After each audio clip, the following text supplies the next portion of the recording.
For this easy pot roast, I have 2 3.5 to 4 pound chuck roasts, a half a pound of mushrooms, 6 carrots, 3 stalks of celery, a medium bell pepper, about 6 sprigs of thyme, 1 large onion, 1 butternut squash, and about 3 tablespoons of minced garlic.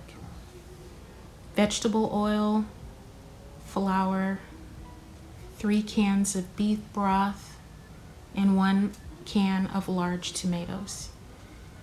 So after I've washed and trimmed my celery, I do a very small dice.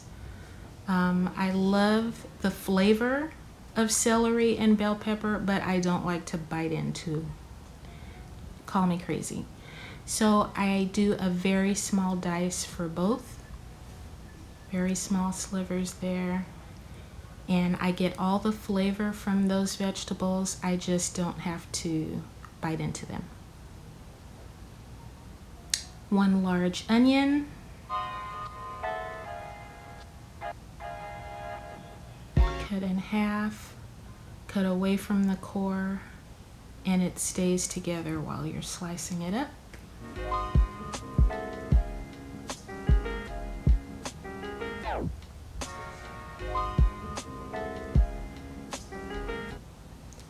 I took a damp paper towel and wiped down a half a pound of mushrooms and then cut them into half. So with some vegetable oil in a saute pan, I'm going to saute my vegetables just to get some water out of those mushrooms and until my onions are translucent. I have salt, steak seasoning, crushed red pepper, and black pepper. And those are all the seasonings that I'm using. The seasonings for my veggies, I'm going to use some salt, the black pepper, and crushed red pepper.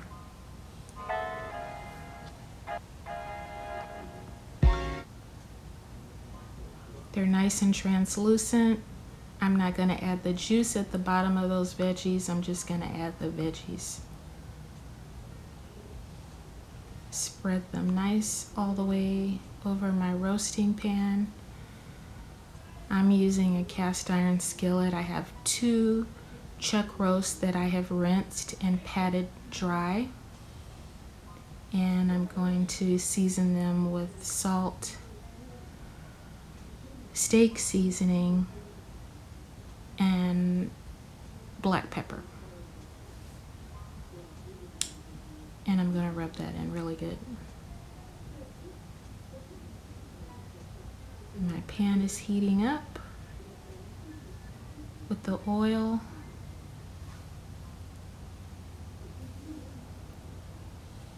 I'm going to take some flour and sprinkle each side of my roast and rub that in also.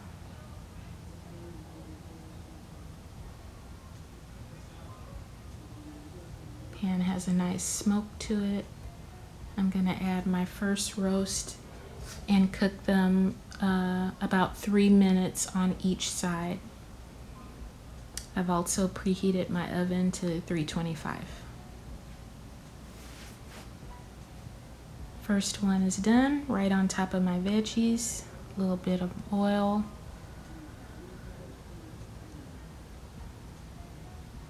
And I want to show you the good crust that you want to get right there. That's what you want to see.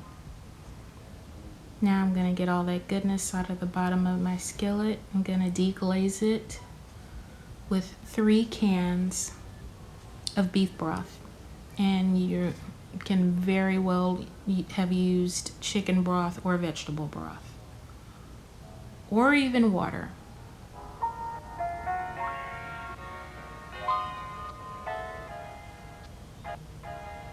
That's about 3 tablespoons of garlic, or the equivalent of 3 cloves of garlic. My pan is completely deglazed. I'm pouring all that goodness over my roast, and I'm adding about 6 sprigs of thyme. You don't have to use that much. I just think thyme is the best herb ever.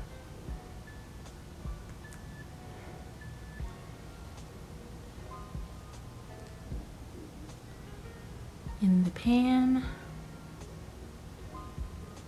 and I'm going to cook it for about 2 hours and 45 minutes. While that's cooking, I've washed and scrubbed my carrots, and I've cut them in 3 or 4 pieces. And now I'm going to tackle this butternut squash. It's not easy, but it's worth it. I didn't grow up eating butternut squash in my beef stew, but I had it once, and I cook it this way ever since. My kids love it. It's a way of adding another veggie onto their plate, and cooked with the roast, it's just amazing. Not only for taste, but for color. So after 2 hours and 45 minutes, I'm going to take my roast out. And as you can see, the other veggies have disintegrated. You can just see the tops of those mushrooms. So I'm going to add more color and flavor to this roast. The yellow butternut squash, the orange carrots, and the canned whole mushrooms. Yellow, orange, and red. Beautiful. That's about a half a cup of water and a 1/4 cup of flour. It's called a slurry. Mix it up, and it's going to thicken my broth.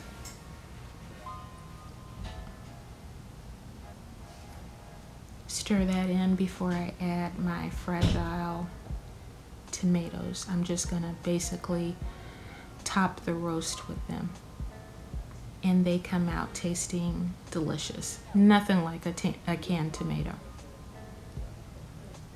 Look at that color.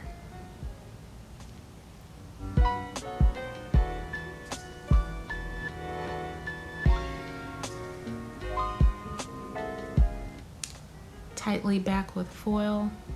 It's going back in the oven for another hour and 15 minutes, still at 325. So I know what you are thinking, where are the potatoes? I do a garlic potato mash.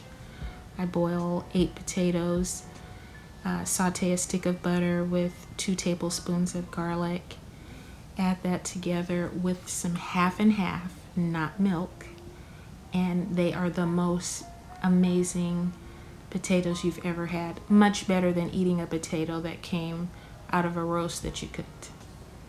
Don't touch that roast. It's done for 15 minutes at least. I'm greasing a baking pan, making a pan of cornbread to go with it. There it is, yummy. I would lift it up more, but it would fall apart. Look how tender that is, and look how beautiful it is. Garlic mashed potatoes on the side.